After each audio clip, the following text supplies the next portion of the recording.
Hello friends, welcome to my YouTube channel. आज की इस वीडियो में मैं आपको बताऊंगा क्वालिटी मैनेजमेंट या टोटल क्वालिटी मैनेजमेंट। इसको हम शॉर्ट फॉर्म में बोलते हैं क्यूएम या टीक्यूएम। क्यूएम बोलते हैं हम क्वालिटी मैनेजमेंट को और टीक्यूएम बोलते हैं हम टोटल क्वालिटी मैनेजमेंट को। ये बीटेक, बीबीए और बीसीए में एक सब्जेक्ट होता है, उसमें स्टडी कराई जाती है। तो उसकी जो यूनिट सेकंड है, मैंने इस वीडियो में सारी की सारी डिस्कस की हुई है, एक्सप्लेन किए हुए हैं जितने भी क्वेश्चन इस यूनिट के अंदर आते हैं। और इस यूनिट में मैंने ऐसा कोई सा भी क्वेश्चन नहीं है जो छोड़ा हुआ हो। जितने भी आपके एग्जाम में आने वाले क्वेश्चन होते हैं, मैंने सारे के सारे यहाँ पे एक्सप्लेन किए हुए हैं अच्छे से। आप बस वीडियो को पूरा वॉच कीजिए जिससे कि आपको अच्छे से समझ में आ सके। और यूनिट 1 भी मैंने अपलोड कर दिया है, उसका लिंक मैं आपको यहाँ पे डिस्क्रिप्शन में प्रोवाइड कर दूंगा। आप वहाँ पे जाकर भी देख सकते हो अगर देखना चाहते हो तो। अब हम स्टार्ट करते हैं। सबसे पहले मैं आपको टॉपिक्स के नाम बता देता हूँ जो भी मैंने यहाँ पे एक्सप्लेन किए हुए हैं। नंबर 1 क्वेश्चन है, explain the organization structure and designing of an organization. Organization structure क्या है और उसकी डिजाइनिंग के बारे में हमें एक्सप्लेन करना है। सेकंड है, what are the different types of organisational structure, compare them on the basis of inventories, quality and production planning and control. Next question है, working as an individuals determines different obstacle to implement TQM in a manufacturing organisation. यानी कि किसी भी manufacturing organisation के अंदर TQM को implement करने के लिए क्या क्या ऑब्स्टेकल्स आते हैं उनको हमें डिस्कस करना है। नेक्स्ट है यहाँ पे, discuss the advantage of empowered team. Next है, explain the quality function. Next question है, explain decentralisation of quality function and the advantage and disadvantage of it. Next है, explain the economics of quality value, its contribution. 8 question है, explain the attitude of operator. Operator का attitude क्या होता है उसको explain कीजिए। Next है, explain the role of operators in the quality. Quality के अंदर ऑपरेटर का क्या रोल होता है। नेक्स्ट है, what are the causes of operators error, discuss the corrective measure. Last question है, what do you mean by house of quality, explain it with the help of figure and example. House of quality क्या होती है, इसको figure और example के through explain करना है। First question है, explain the organization structure and designing of an organization. यानी कि हमें यहाँ पे एक्सप्लेन करना है ऑर्गेनाइजेशन स्ट्रक्चर क्या होता है और ऑर्गेनाइजेशन की डिजाइनिंग को भी हमें यहाँ पे एक्सप्लेन करना है। तो सबसे पहले हम देख लेते हैं organization structure. An organization structure is a system that outline now certain activity are directed in order to achieve the goals of an organization। देखिए, जो ऑर्गेनाइजेशन का जो स्ट्रक्चर होता है वो एक सिस्टम होता है किसी भी गोल को अचीव करने के लिए। जो हमें निश्चित एक्टिविटी करनी होती है हम उसको डायरेक्ट करते हैं कि हमें किस तरह की एक्टिविटी करनी चाहिए जिससे कि हम अपने गोल को अचीव कर सके। तो ये एक ऑर्गेनाइजेशन का स्ट्रक्चर होता है। नेक्स्ट देख लेते हैं, these activities can include rules, roles and responsibility. The organization structure also determines how information flows between level within the company. Organization structure के अंदर उस कोई भी कंपनी हो सकती है या कोई भी ऑर्गेनाइजेशन हो सकता है, तो उसके रूल या रोल या रेस्पॉन्सिबिलिटी की जितनी भी एक्टिविटी होती है वो सारी की सारी इंक्लूड होती है। देखिए, जो ऑर्गेनाइजेशन स्ट्रक्चर होता है उसमें कोई भी कंपनी हो सकती है, उसमें कोई भी एम्प्लॉय हो सकता है। उस एम्प्लॉय के लिए क्या रूल है और क्या रोल्स है, उसकी प्रोफाइल के लिए उसकी अलग अलग प्रोफाइल हो सकती है। तो जॉब प्रोफाइल क्या है उसकी और उसके अकॉर्डिंग उसका क्या रोल हो सकता है किसी भी कंपनी के अंदर, और उसकी क्या रेस्पॉन्सिबिलिटीज़ हो सकती है किसी भी कंपनी के अंदर। तो ये सब डिटरमाइन करते हैं जब हम किसी भी ऑर्गेनाइजेशन का स्ट्रक्चर बनाते हैं। और हम ये भी डिटरमाइन करते हैं कि कोई भी इंफॉर्मेशन एक लेवल से दूसरे लेवल तक कैसे फ्लो हो सकती है, हम कैसे कम्युनिकेशन कर सकते हैं। लेवल का मतलब यहाँ पे हो सकता है एम्प्लॉय की डिफरेंट पोजीशन, तो हम उनमें कैसे इंफॉर्मेशन को फ्लो कर सकते हैं और कैसे कम्युनिकेट कर सकते हैं किसी भी कंपनी के अंदर। आई होप आपको यहाँ पे अच्छे से समझ में आ गया होगा। और मैं आपको एक चीज़ और बताना चाहूँगा, जो ऑर्गेनाइजेशन स्ट्रक्चर होता है वो एक टाइप की हिरार्की होती है। इसको अच्छे से समझाने के लिए मैंने आपको यहाँ पे एक हिरार्की बनाई है जिससे कि आपको अच्छे से समझ में आ जाए। देखिए, जो कंपनी में जो सीईओ होता है उसकी प्रोफाइल सबसे ऊपर मानी जाती है। उसके अंडर में कौन काम करता है, प्रोडक्शन, मार्केटिंग और सेल्स। इनके अपने एक हेड होंगे, प्रोडक्शन का अपना एक हेड होगा, मार्केटिंग का अपना एक हेड, सेल्स का अपना एक हेड। ये क्या है, यहाँ पे बंदे हैं कोई भी 1, 2 और 3, ठीक है। इनका अलग अलग डिपार्टमेंट है और इनका कोई हेड है। उसके अंडर में कौन काम करेगा, जितने भी कंपनी के अंदर एम्प्लॉय होते हैं वो सब यहाँ पे काम करते हैं। तो ये पूरी की पूरी हायरार्की बनी हुई है। और इन सब की अपनी अपनी रेस्पॉन्सिबिलिटी है, अपने जॉब के रोल है। आपको समझाने के लिए मैंने यहाँ पे एक स्कूल का भी एग्जांपल लिया है। स्कूल में सबसे बड़ी जो पोजीशन मानी जाती है वो प्रिंसिपल की मानी जाती है। उसके बाद में एकेडमिक हेड आ जाता है, एच मतलब एकेडमिक हेड। उसके बाद में यहाँ पे टीचर आ जाते हैं, T1 T2 T3 T4 T5 T6। तो इनके अंडर में ये वर्क करते हैं और उनके अंडर में जो स्टूडेंट्स होता है वो होता है। यानी कि आपने जो भी वर्क किया आप किसको दिखाओगे, टीचर को दिखाओगे। टीचर आपकी परफॉर्मेंस किसको बताएगा, एकेडमिक हेड को बताएगा। और ऐसे आपकी इंफॉर्मेशन फ्लो होते होते प्रिंसिपल तक जाएगी। आपने कभी ऐसा देखा है कि स्टूडेंट डायरेक्ट प्रिंसिपल के पास गए हो कि सर मेरा वर्क कंप्लीट हो गया, मेरी कॉपी वगैरह चेक कीजिए? नहीं, ऐसा नहीं होता। ये एक फ्लो में वर्क होता है। तो ये क्या है, एक ऑर्गेनाइजेशन का स्ट्रक्चर है। हम किसी भी ऑर्गेनाइजेशन के स्ट्रक्चर को कुछ इस तरीके से डेवलप करते हैं जिससे कि हम अपने गोल्स की तरफ बढ़ सके, अपने गोल्स को अचीव कर सके। और ये सब एक सिस्टम में होता है। आई होप आपको यहाँ पे समझ आ गया होगा। अब हम देख लेते हैं डिज़ाइनिंग ऑफ एन ऑर्गेनाइजेशन, यानी कि जो ऑर्गेनाइजेशन की जो डिज़ाइनिंग होती है उसको हम देख लेते हैं। Number A, identification and grouping of job. देखिए, किसी भी कंपनी के अंदर हमें आइडेंटिफाई करना है और एक ग्रुप को क्रिएट करना है। यानी कि जितने भी अलग अलग डिपार्टमेंट होते हैं हमें उनको आइडेंटिफाई करना है और ग्रुप को क्रिएट करना है। आप अपने अकॉर्डिंग इसको एग्जाम में लिख सकते हो। सेकेंड है allocation of authority and responsibility. हम सबकी अथॉरिटी और रेस्पॉन्सिबिलिटी निर्धारित कर देते हैं। एलोकेट का मतलब निर्धारित कर देते हैं, उनको बांट दिया जाता है अथॉरिटी को और रेस्पॉन्सिबिलिटी को। नेक्स्ट है यहाँ पर establishment of cooperative relationship. Cooperative relationship का मतलब होता है अगर किसी भी डिपार्टमेंट को किसी भी हेल्प की नीड होती है तो उसको अदर डिपार्टमेंट कोऑपरेट करता है, यानी कि उसकी हेल्प कर सकता है। तो यहाँ पर हम किसी भी कंपनी में मिलजुल कर काम कर सकते हैं अपने गोल को अचीव करने के लिए। तो इसका यहाँ पे सिंपल सा मतलब ये है। आई होप आपको यहाँ पे अच्छे से समझ आ गया होगा। नेक्स्ट क्वेश्चन है what are the different types of organizational structures, compare them on the basis of inventories, quality, production, planning and control. देखिए, सबसे पहले आपको इस क्वेश्चन का मतलब समझना होगा। इसमें पूछा गया है कि जो ऑर्गेनाइजेशन स्ट्रक्चर होता है वो डिफरेंट टाइप के होते हैं, तो उनको एक्सप्लेन करना है। इसने पूछा है कि जो ऑर्गेनाइजेशन स्ट्रक्चर होता है डिफरेंट टाइप के वो क्या होते हैं और हमें इसको एक्सप्लेन करना है on the basis of inventories, quality, production, planning and control. तो इसके बिहाफ पे हमें यहाँ पे इसको एक्सप्लेन करना है। सबसे पहले आपको पता होना चाहिए ऑर्गेनाइजेशन स्ट्रक्चर क्या होता है। मैंने आपको पीछे समझाया कि ऑर्गेनाइजेशन स्ट्रक्चर क्या होता है। किसी भी गोल को अचीव करने के लिए हम किसी भी ऑर्गेनाइजेशन में या कंपनी में जो स्ट्रक्चर बनाते हैं उसको बोलते हैं हम ऑर्गेनाइजेशन स्ट्रक्चर। ये दो टाइप्स के होते हैं, फंक्शनल स्ट्रक्चर, डिविजनल स्ट्रक्चर। जो फंक्शनल स्ट्रक्चर होता है वो बिल्कुल डिफरेंट होता है डिविजनल स्ट्रक्चर से, लेकिन पर्पस सेम ही होता है। कोई भी गोल होता है कंपनी का उसको अचीव करना, जिससे कि हमारी जो कंपनी है वो बिजनेस के लेवल पे परफॉर्म अच्छा कर सके। अब हम इन दोनों को समझ लेते हैं। देखिए, यहाँ पे नाम है फंक्शनल।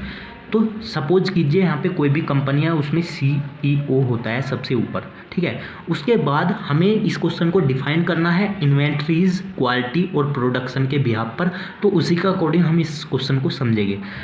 तो इसके अंडर में कौन वर्क करेगा, इन्वेंटरीज का अपना एक डिपार्टमेंट होगा, उसका अपना कोई एक हेड होगा, कोई भी बंदा। CEO के अंडर में कौन काम करेगा, जो क्वालिटी का डिपार्टमेंट होगा उसका जो हेड होगा वो काम करेगा। थर्ड है प्रोडक्शन, प्लानिंग एंड कंट्रोल, यानी कि इसका जो हेड होगा कोई भी बंदा इस डिपार्टमेंट का, वो किसके अंडर में काम करेगा, CEO के अंडर में।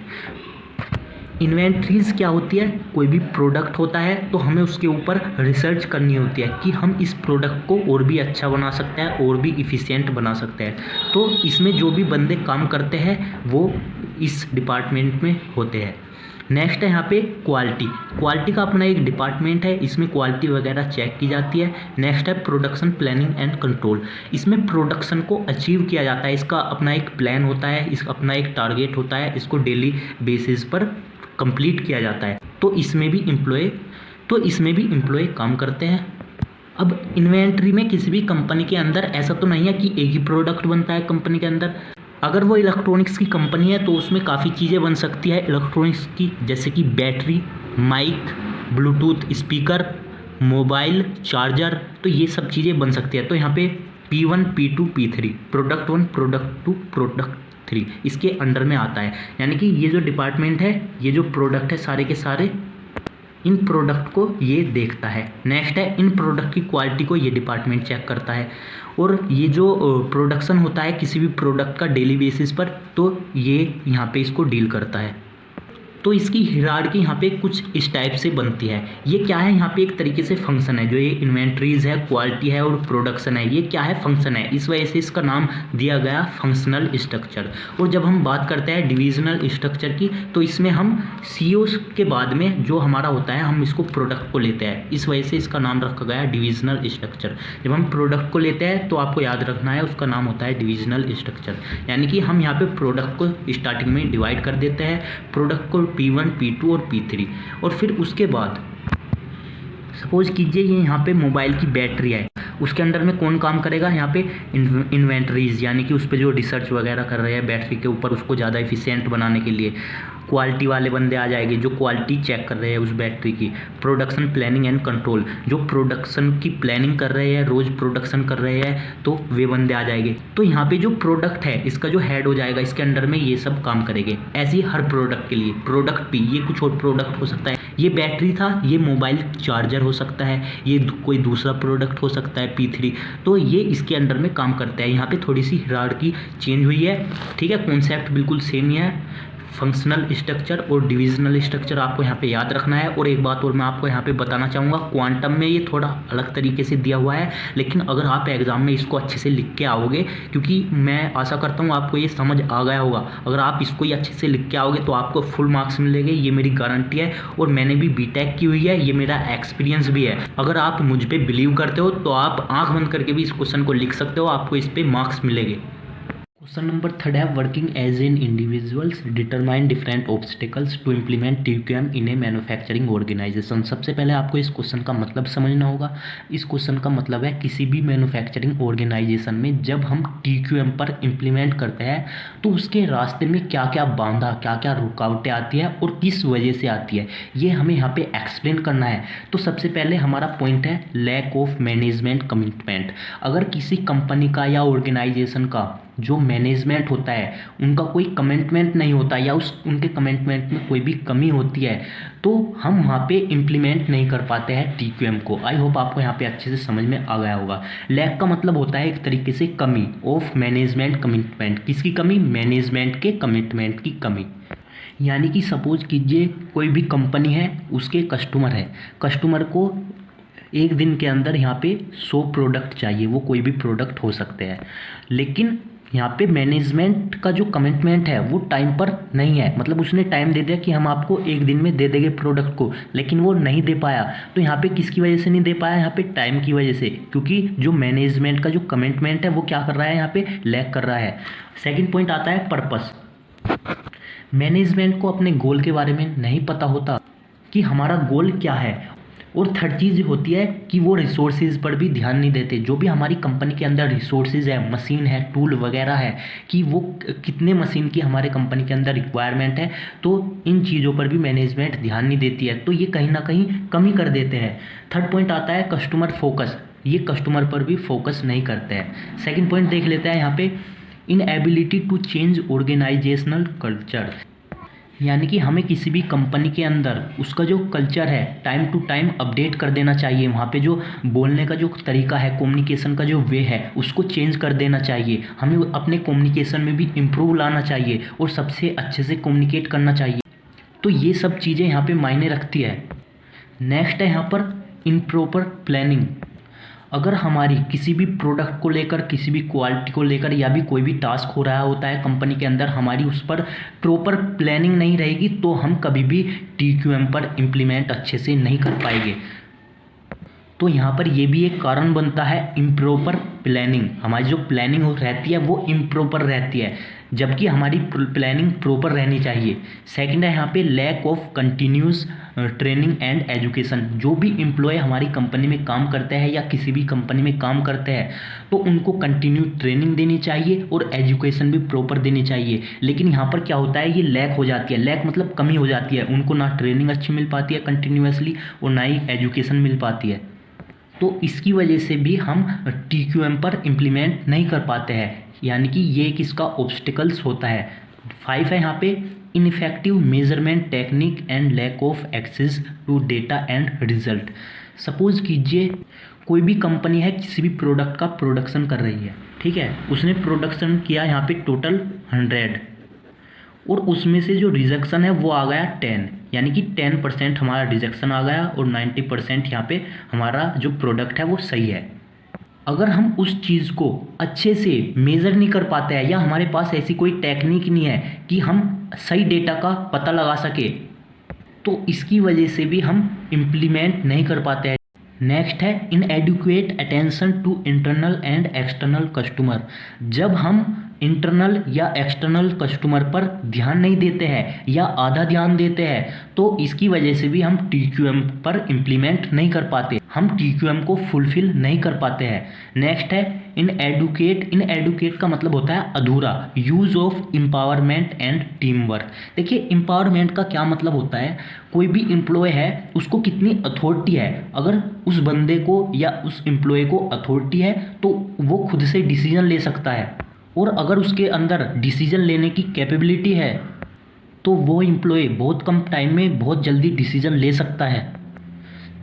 उसको अपने CEO से, कंपनी में सबसे ऊपर माना जाता है CEO, अगर कोई भी डिसीजन उसको लेना है तो वो अपने CEO के पास नहीं जाएगा, वो खुद से डिसीजन ले सकता है। उसका कोई भी अपना डिपार्टमेंट हो सकता है, उसकी कोई भी अपनी रेस्पॉन्सिबिलिटी हो सकती है और कोई भी जॉब रोल हो सकता है, वो अकॉर्डिंग टू रेस्पॉन्सिबिलिटी के अनुसार वो अपना डिसीजन ले सकता है। उसको यहाँ पे CEO से डिस्कशन करने की ज़रूरत नहीं है। तो ये होता है एम्पावरमेंट। लेकिन जिस कंपनी की साइड से हमें अथॉरिटी नहीं मिल पाती है, कहीं ना कहीं उस कंपनी के लिए हम TQM पर इम्प्लीमेंट नहीं कर सकते या उसका ये भी एक ऑब्स्टेकल होता है। नेक्स्ट है यहाँ पे फेलियर टू कंटिन्यूसली इम्प्रूव। कोई भी कंपनी है, उस कंपनी के अंदर डिफरेंट टाइप के डिपार्टमेंट हो सकता है, लेकिन हम हर डिपार्टमेंट में इम्प्रूव करने की कोशिश नहीं कर रहे हैं, हम इम्प्रूवमेंट करने के लिए फेल हो रहे हैं, तो ये भी एक ऑब्स्टेकल है। आई होप आपको ये क्वेश्चन अच्छे से समझ आ गया होगा। अब हम नेक्स्ट क्वेश्चन देख लेते हैं। नेक्स्ट क्वेश्चन है और ये बहुत ही ज़्यादा छोटा क्वेश्चन है, आपको इजीली समझ में आ जाएगा। मैं आपको समझाऊंगा, आप एग्जाम में फिर आसानी से लिख सकते हो। Discuss the advantage of empowerment team. देखिए सबसे पहले आपको समझना होगा कि एम्पावरमेंट टीम क्या होती है, उसके बाद आप समझ पाओगे कि इसके क्या एडवांटेज होते हैं। एम्पावरमेंट टीम एक ऐसी टीम होती है जो कि खुद डिसीजन ले सकती है, यानी कि डिसीजन मेकिंग ले सकती है। वो कंपनी के CEO से या मैनेजर से उसको कुछ भी पूछने की ज़रूरत नहीं है, यानी कि परमिशन लेने की ज़रूरत नहीं है। ऐसी टीम जिसके पास अथॉरिटी होती है किसी भी टास्क को परफॉर्म कराने की, तो इस टीम का जो भी यहाँ पे गोल होगा उसको अचीव करने के लिए जो भी ये डिसीजन ले सकते हैं वो इंडिपेंडेंटली ले सकते हैं। अब इसके क्या एडवांटेज होते हैं, सपोज कीजिए कोई भी यहाँ पे डिपार्टमेंट है, अगर वो खुद से ही डिसीजन ले रहा है तो वो बहुत कम टाइम में डिसीजन को ले सकता है, यहाँ पर टाइम की बहुत ज़्यादा बचत होती है, तो ये इसका यहाँ पे एडवांटेज होता है। नेक्स्ट है एक्सप्लेन दी क्वालिटी फंक्शन। क्वालिटी फंक्शन के यहाँ पे 2 ग्रुप होते हैं, number 1 quality engineering, number 2 quality control. सबसे पहले क्वालिटी इंजीनियरिंग को देख लेते हैं। Number 1 planning of quality during the pre production stage, यानी कि प्री प्रोडक्शन का मतलब होता है प्रोडक्शन होने से पहले की जो स्टेज होती है, उस स्टेज पर हम क्वालिटी की प्लानिंग करते हैं। तो ये किस डिपार्टमेंट का काम होता है, क्वालिटी इंजीनियरिंग डिपार्टमेंट का वर्क होता है। सेकंड है evolution of product design with a view to improving quality and reducing cost. इनका जो पर्पस होता है वो होता है क्वालिटी में इम्प्रूव करना और कॉस्ट में रिड्यूस करना। यहाँ पे लिखा हुआ है ना इवोल्यूशन ऑफ प्रोडक्ट डिज़ाइन, हम प्रोडक्ट के डिज़ाइन में क्या करता है, इवोल्यूशन करता है, मतलब विकास करता है, with a view to improving quality, product की क्वालिटी को इम्प्रूव करते हैं और कॉस्ट को भी रिड्यूस करते हैं। तो ये सब किस में किया जाता है, क्वालिटी इंजीनियरिंग में किया जाता है, इनकी रेस्पॉन्सिबिलिटी होती है यहाँ पे। सेकंड है क्वालिटी कंट्रोल। क्वालिटी कंट्रोल क्या काम करता है, इंटरप्रिटेशन करता है, मतलब चीज़ों को समझता है, and implement of quality plan. Quality control जो करता है उसका प्लान करता है, यानी कि कोई भी प्रोडक्ट है उस प्रोडक्ट को देखता है, फिर उसको समझता है कि ये रिजेक्शन है या नहीं है। अगर वो रिजेक्शन होता है उसको कंट्रोल करने की कोशिश करता है, तो मतलब यहाँ पे इंटरप्रेट करता है वो, और फिर उस पर इम्प्लीमेंट करता है, यानी कि उसको कंट्रोल करने की कोशिश करता है। तो ये यहाँ पे इसके 2 डिपार्टमेंट होते हैं, क्वालिटी फंक्शन के number 1 quality engineering, number 2 quality control. Quality engineering में मैंने आपको बताया यहाँ हम क्वालिटी की प्लानिंग देखते हैं, और क्वालिटी कंट्रोल में मैंने आपको बताया हम क्वालिटी को मेंटेन रखने की कोशिश करते हैं, उसको समझते हैं और उस पर इम्प्लीमेंट करते हैं। आई होप आपको ये क्वेश्चन भी समझ आ गया होगा। नेक्स्ट क्वेश्चन है explain decentralisation of quality function and the advantage and disadvantage of it. इस क्वेश्चन में पूछा गया है कि जो क्वालिटी फंक्शन होता है उसके डिसेंट्रलाइजेशन को एक्सप्लेन कीजिए और इसके एडवांटेज और डिसएडवांटेज को भी एक्सप्लेन कीजिए। सबसे पहले आपको पता होना चाहिए कि डिसेंट्रलाइजेशन क्या होता है। देखिए, कंपनी के अंदर दो चीज़ें होती है, एक होती है सेंट्रलाइजेशन, एक होती है डिसेंट्रलाइजेशन। सेंट्रलाइजेशन ऐसा सिस्टम होता है जिसमें कोई भी डिसीजन जो होता है वो टॉप लेवल पे लिया जाता है, यानी कि कोई भी डिसीजन लिया जाता है कंपनी के अंदर, वो कुछ ही बंदों के पास अथॉरिटी होगी डिसीजन लेने की, जैसे कि सीईओ हो गया या मैनेजर हो गया या प्रोडक्शन का मैनेजर हो गया या क्वालिटी का मैनेजर हो गया, यानी कि कुछ ही बंदों को अथॉरिटी दी जाएगी। लेकिन डिसेंट्रलाइजेशन में क्या होता है कि कोई भी एम्प्लॉय है, कंपनी में वर्क कर रहा है, उसकी कुछ ना कुछ अपनी रेस्पॉन्सिबिलिटी होती है, तो अकॉर्डिंग टू रेस्पॉन्सिबिलिटी उसके पास अथॉरिटी होती है कुछ ना कुछ।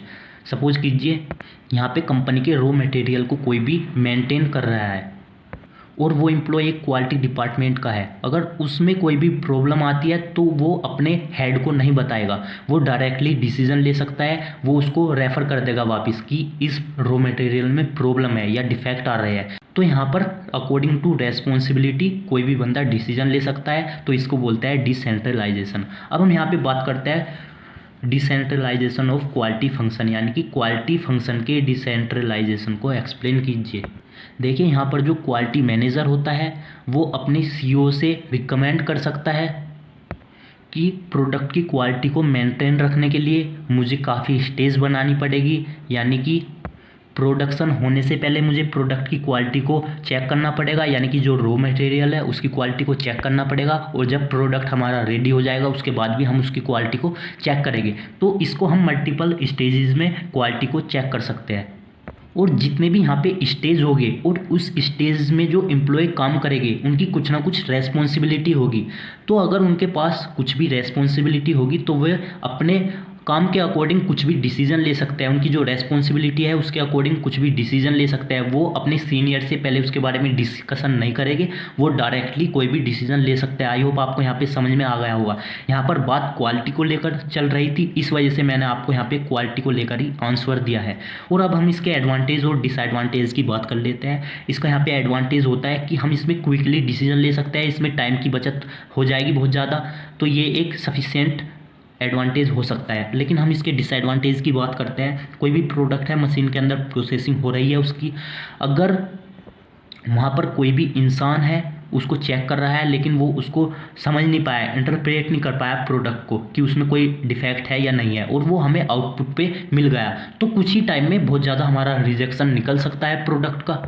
तो ये एक हमारा डिसएडवांटेज हो सकता है। आप अपने अकॉर्डिंग भी एडवांटेज और डिसएडवांटेज लिख सकते हो, क्योंकि ज़रूरी नहीं है जैसा आपकी बुक में या क्वांटम में हो आप बिल्कुल ऐसे ही लिखोगे, नहीं, आप कुछ भी लिख सकते हो, सिर्फ वो सही होना चाहिए। Question number 7, explain the economics of quality value its contribution. इस क्वेश्चन में पूछा गया है क्वालिटी वैल्यू क्या होती है इकोनॉमिक्स के लिए और इसका कंट्रीब्यूशन क्या होता है, इसको हमें यहाँ पे एक्सप्लेन करना है। इकोनॉमिक्स 2 लॉ पर बेस्ड होती है। Number 1 law of demand, number 2 law of supply.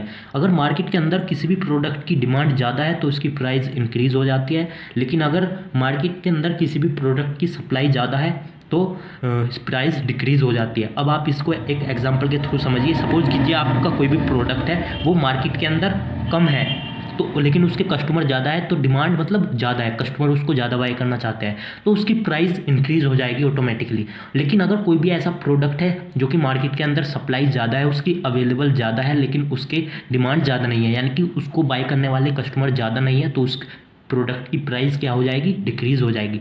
तो ये इस पर भी डिपेंड होता है। लेकिन हमें यहाँ पे क्वालिटी वैल्यू बतानी है। जहाँ पे भी क्वालिटी वैल्यू की बात आ जाए आपको यहाँ पे 2 नाम याद रखने हैं। Number 1 value of cost, number 2 increasing quality.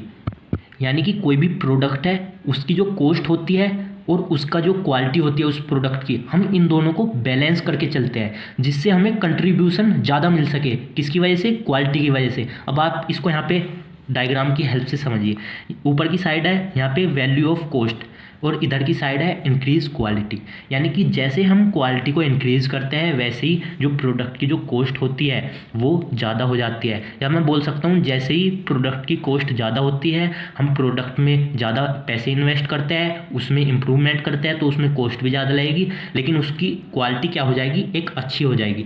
तो इसमें हम बैलेंस करते हैं। आप सपोज कीजिए यहाँ पे ये है, ठीक है, ये यहाँ पे पॉइंट है, हमने कोई भी प्रोडक्ट है उसकी क्वालिटी को यहाँ पे इंक्रीज़ किया इधर की साइड, तो ऑटोमेटिकली उसकी कॉस्ट क्या हो जाएगी, ज़्यादा हो जाएगी। क्योंकि कंपनी को क्या चाहिए यहाँ पे, प्रॉफिट। ऐसा तो नहीं होगा कंपनी ने क्वालिटी इंक्रीज़ कर दी लेकिन प्राइस कम रखा या सेम ही रहा, वो प्राइस भी अपना ज़्यादा करेगी प्रोडक्ट का, क्योंकि कोई भी कंपनी ये नहीं चाहती कि हम लॉस में चले जाए। तो ये ऐसे ही बढ़ता चला जाएगा। अगर हम बात करते हैं इस साइड के ग्राफ की, तो जैसे हम कॉस्ट को यहाँ पे इंक्रीज़ कर रहे हैं वैसे क्वालिटी इधर की साइड इंक्रीज़ हो रही है। क्वालिटी इधर की साइड है, कॉस्ट इधर की साइड है, तो ये दोनों डिपेंड होते हैं आपस में।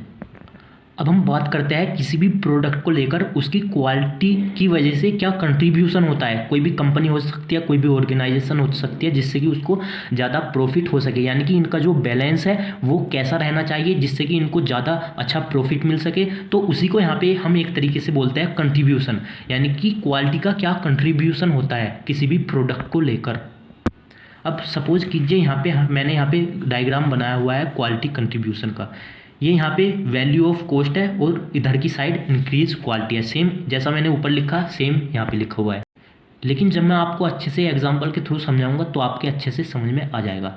देखिए जैसे ही हम यहाँ पे प्राइस को इंक्रीज़ करते हैं और क्वालिटी को इम्प्रूव करते हैं तो यहाँ पे प्राइस भी और क्वालिटी भी इंक्रीज़ हो जाती है। सपोज़ कीजिए हमने यहाँ पे प्राइस को इंक्रीज़ किया, उस प्रोडक्ट में इन्वेस्ट किया, उसको इम्प्रूव किया जिससे कि उसकी क्वालिटी बिल्डअप हो सके, अच्छी क्वालिटी उसकी हो सके, तो ये यहाँ तक तो सेम कंडीशन में जाएगा। यानी कि क्वालिटी उसकी इंक्रीज़ होती जाएगी और उसको प्रॉफिट भी अच्छा खासा मिलता जाएगा। ये यहाँ पे प्रोडक्ट 1 की क्वालिटी, प्रोडक्ट 2, प्रोडक्ट 3, ये प्रोडक्ट 4। अब आप यहाँ पे समझिए, सपोज कीजिए हमने कोई भी प्रोडक्ट की मैन्युफैक्चरिंग की या उसको बनाया, उसमें इन्वेस्ट हुआ 1 रुपये का, ठीक है, लेकिन उसका प्राइस है जो कंपनी उसको सेल कर रही है वो कर रही है 10 रुपये की, तो उसको प्रॉफिट कितने का हुआ यहाँ पे 9 रुपये का। यानी कि 1 का इन्वेस्ट करके उसको 10 में सेल कर दिया। सेकंड नंबर पे क्या हुआ, जब और ज़्यादा उसकी क्वालिटी को इंक्रीज़ किया तो उसकी कॉस्ट में भी इंक्रीज़ आएगा। यानी कि हम उस पर और ज़्यादा इन्वेस्ट करेंगे। हमने 1 रुपये से लेकर 1 रुपया और बढ़ा दिया तो ये कितने हो गए, यहाँ पे 2 रुपये हो गए। 2 रुपये के बाद हमारा प्रोडक्ट कितने का बिकने लगा, 20 का। यानी कि जो प्रॉफिट है वो दूना हो गया। हमने इन्वेस्ट दूना किया तो प्रॉफिट भी दूना हो गया। चलो बहुत अच्छी बात है ये तो।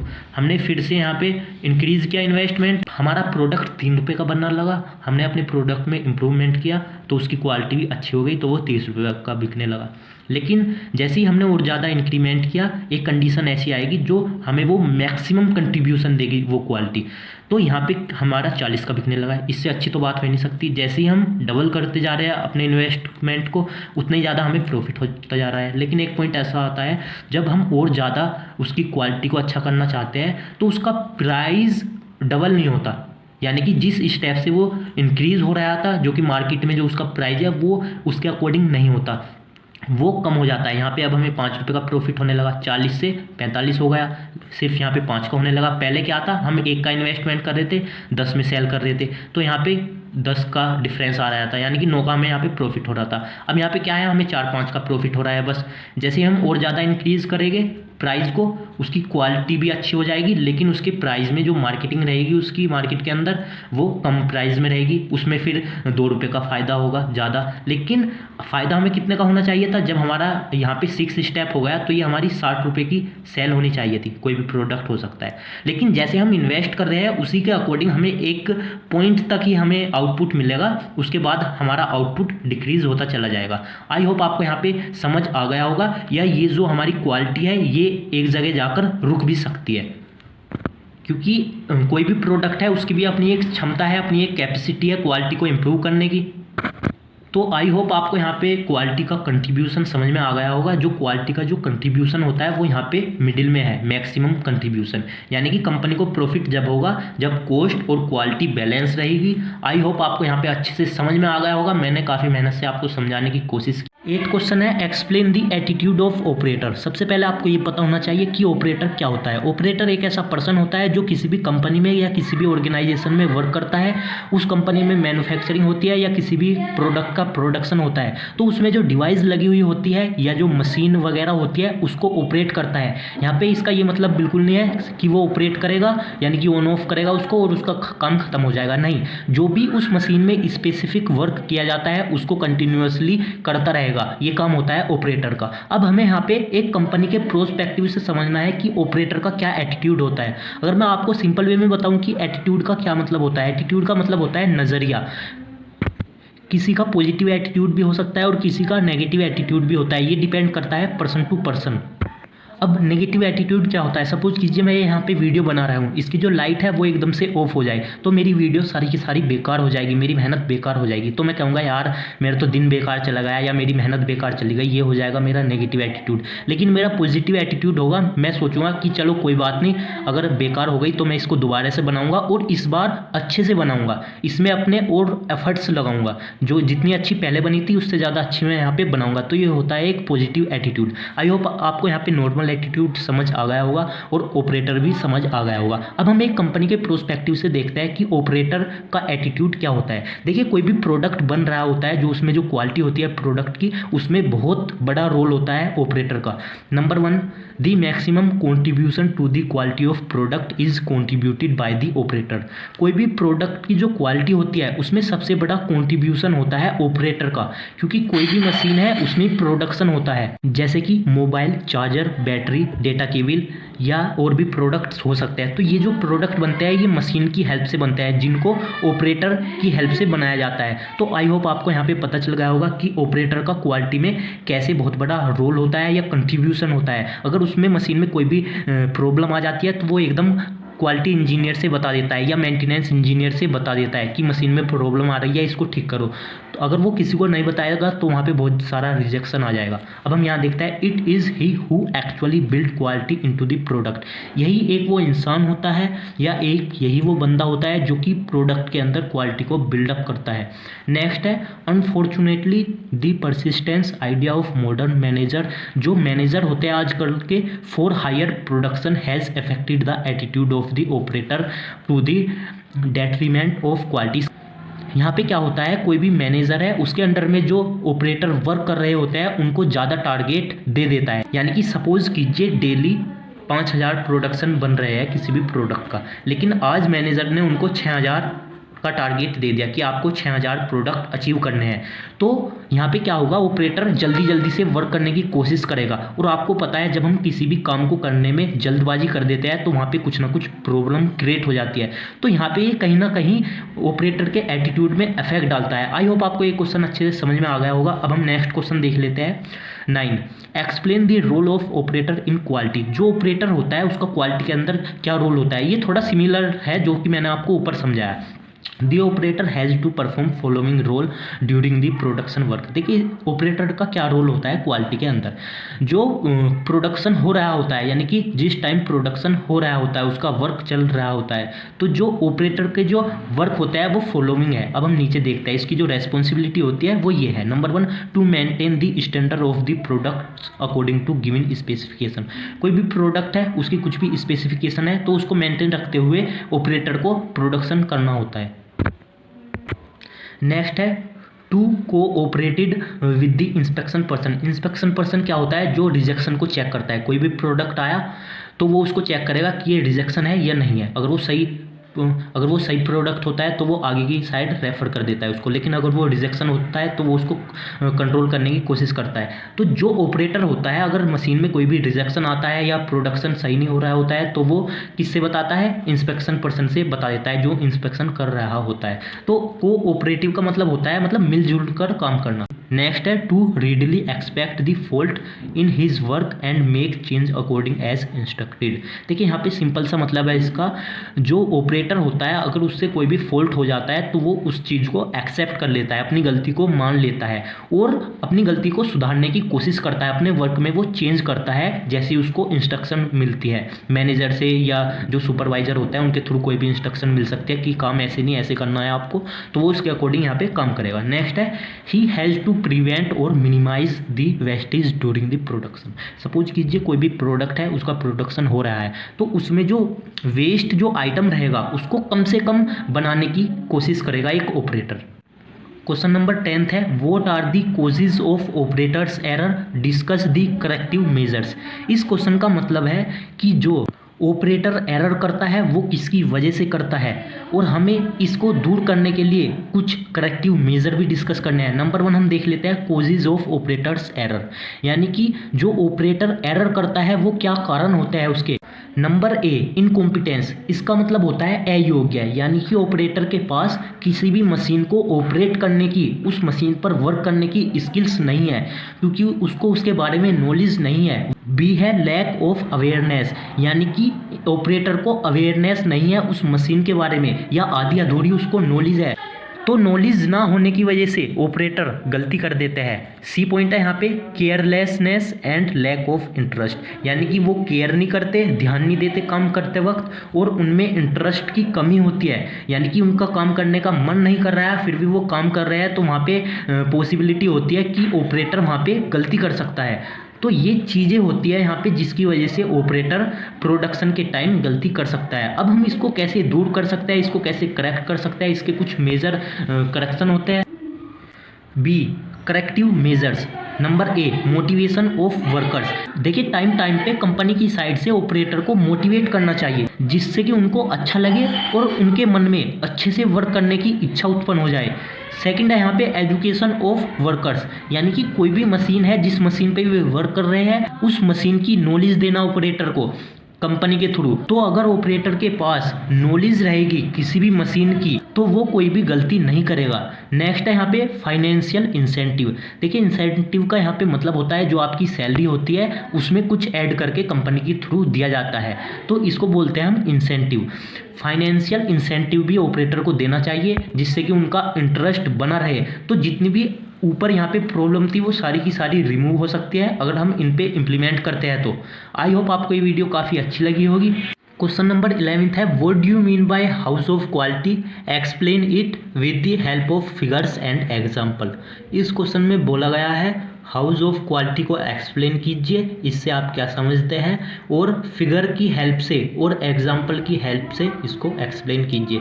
तो आइए इसको जानते हैं। हाउस ऑफ क्वालिटी को हम QFD भी बोलते हैं। QFD का मतलब होता है क्वालिटी फंक्शन डिप्लॉयमेंट।